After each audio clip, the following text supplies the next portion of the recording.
রাজধানীর ব্যস্ত এক বিকেল, মিরপুর চিড়িয়াখানার সামনে হঠাৎই থমকে যায় সময়। চারদিক ঘিরে ফেলে মানুষ, উত্তেজনা, ক্ষোভ আর এক অদ্ভুত প্রতীক্ষা। কারণ একজন মানুষ যার নাম এখন সোশ্যাল মিডিয়া থেকে রাজনৈতিক অঙ্গন সবখানেই ঝড় তুলেছে। সে কি শুধু একজন কন্টেন্ট ক্রিয়েটর, নাকি পর্দার আড়ালে লুকিয়ে থাকা এক অন্ধকার সাম্রাজ্যের কারিগর? আজ আমরা উন্মোচন করব আর.এস. ফাহিম চৌধুরীর উত্থান, ক্ষমতার নেপথ্য খেলা আর তার পতনের সেই নাটকীয় গল্প। রবিবার সাপ্তাহিক ছুটির দিন, সাধারণ মানুষের জন্য বিশ্রামের দিন হলেও মিরপুরে যেন তৈরি হয়েছিল অন্য এক মঞ্চ। আইন শৃঙ্খলা বাহিনীর হঠাৎ অভিযান, আর ঠিক চিড়িয়াখানার সামনেই নাটকীয়ভাবে আটক হন আর.এস. ফাহিম চৌধুরী। এই গ্রেপ্তার ছিল না কোনো সাধারণ ঘটনা, এটি যেন এক প্রতীক ক্ষমতার দম্ভের বিরুদ্ধে আইনের প্রত্যাবর্তন। সময়টা একটু পেছনে নেওয়া যাক। মোহাম্মদপুর এলাকা, যেখানে স্থানীয় রাজনীতির ছত্রছায়ায় গড়ে উঠেছিল এক অদৃশ্য শক্তি। কমিশনার রাজীবের ছোট ভাই হওয়ার পরিচয়কে পুঁজি করে ফাহিম গড়ে তোলে একটি শক্তিশালী গ্যাং।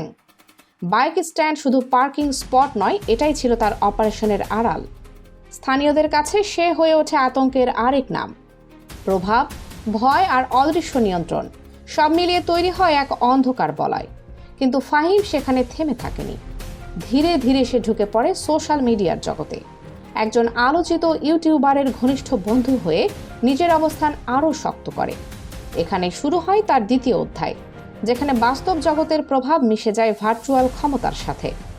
ফাহিমের প্রভাব শুধু স্থানীয় পর্যায়ে সীমাবদ্ধ থাকেনি। রাজনৈতিক সূত্র আর ব্যবসায়িক সংযোগ, এই দুইয়ের মেলবন্ধনে সে হয়ে ওঠে ধরা ছোঁয়ার বাইরে। শীর্ষ পর্যায়ের প্রভাবশালী ব্যক্তিদের সাথে সম্পর্ক তাকে দেয় এক ধরনের নিরাপত্তা বলয়, যেখানে সাধারণ আইনও যেন অনেক সময় অসহায় হয়ে পড়ে। তবে এখানেই গল্প শেষ নয়। তার বিরুদ্ধে ওঠে একের পর এক গুরুতর অভিযোগ। রাজনৈতিক অঙ্গনে ছড়িয়ে পড়ে নানা গুঞ্জন, যার মধ্যে কিছু এতটাই স্পর্শকাতর যা সমাজকে নাড়িয়ে দেয়। এমনকি অভিযোগ আছে কিছু ব্যক্তিগত ও অনৈতিক কর্মকাণ্ডেরও তার সম্পৃক্ততা ছিল। এই দাবিগুলোর সত্যতা নিয়ে বিতর্ক থাকলেও এগুলোই তার ইমেজকে আরও বিতর্কিত করে তোলে। রাজনীতি কখনো স্থির থাকে না, আর এই পরিবর্তনের সাথে তাল মিলিয়ে ফাহিমও বদলাতে শুরু করে নিজের অবস্থান। যে মানুষ একসময় এক পক্ষের ছায়ায় বেড়ে উঠেছিল, সে হঠাৎ করেই অন্য শক্তির সাথে নিজেকে জড়িয়ে ফেলে। এখন গুঞ্জন সে নতুন রাজনৈতিক শক্তিকে শক্তিশালী করার মিশনে কাজ করছিল। এ যেন একেবারে গিরগিটির মতো রং বদলানো রাজনীতি। বাংলাদেশের ইতিহাসে জুলাইয়ের সেই দিনগুলো একটি গভীর ক্ষতের নাম। অভিযোগ আছে এই সময় ফাহিমের গ্যাং সরাসরি সহিংসতায় জড়িয়ে পড়ে।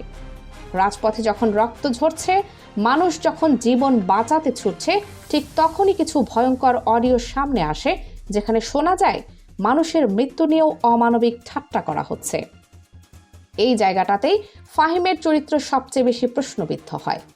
পরিস্থিতি যখন বেগতিক, তখনই হঠাৎ করে দেশ ছাড়েন তিনি। গন্তব্য দুবাই। অনেকেই মনে করেছিলেন এই অধ্যায় এখানেই শেষ, কিন্তু না। রাজনীতির পালাবদলের পর মাত্র এক সপ্তাহের মধ্যে আবার দেশে ফিরে আসেন তিনি। এ যেন আত্মবিশ্বাস নাকি ভুল হিসাব? ফিরে আসার পর আর বেশি দিন সময় লাগেনি। আইনের জাল ধীরে হলেও নিশ্চিত। অবশেষে মিরপুরেই ঘটে তার গ্রেপ্তার, যা প্রমাণ করে ক্ষমতা চিরস্থায়ী নয়। তার গ্রেপ্তারের সময় চারদিক ঘিরে ফেলে সাধারণ মানুষ, ছাত্র সংগঠন আর ক্ষুব্ধ জনতা। এই ক্ষোভ শুধু একজন ব্যক্তির বিরুদ্ধে নয়, এটি একটি প্রতীকী প্রতিক্রিয়া। মানুষের দাবি যে অন্যায়ের সাথে জড়িত তার বিচার জনসম্মুখেই হোক। সবচেয়ে বড় প্রশ্নটা এখানেই। রাজনৈতিক মতভেদ থাকা স্বাভাবিক, কিন্তু মানুষের মৃত্যু নিয়ে উপহাস, এটা কি শুধু অপরাধ নাকি মানবতার চূড়ান্ত অবক্ষয়? এই ঘটনাগুলো সমাজকে বাধ্য করছে নিজেকে নতুন করে প্রশ্ন করতে।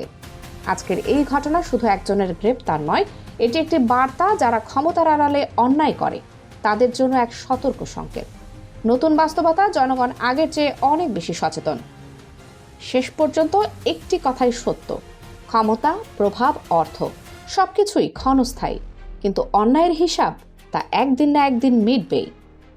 আর.এস. ফাহিম চৌধুরীর এই পতন সেটারই আরেকটি উদাহরণ। আপনার কি মতামত? এই ঘটনাকে আপনি কিভাবে দেখছেন? কমেন্টে জানাতে ভুলবেন না। আর এমন বিশ্লেষণধর্মী প্রতিবেদন পেতে চ্যানেলটি সাবস্ক্রাইব করে বেল আইকনটি অন করে রাখুন।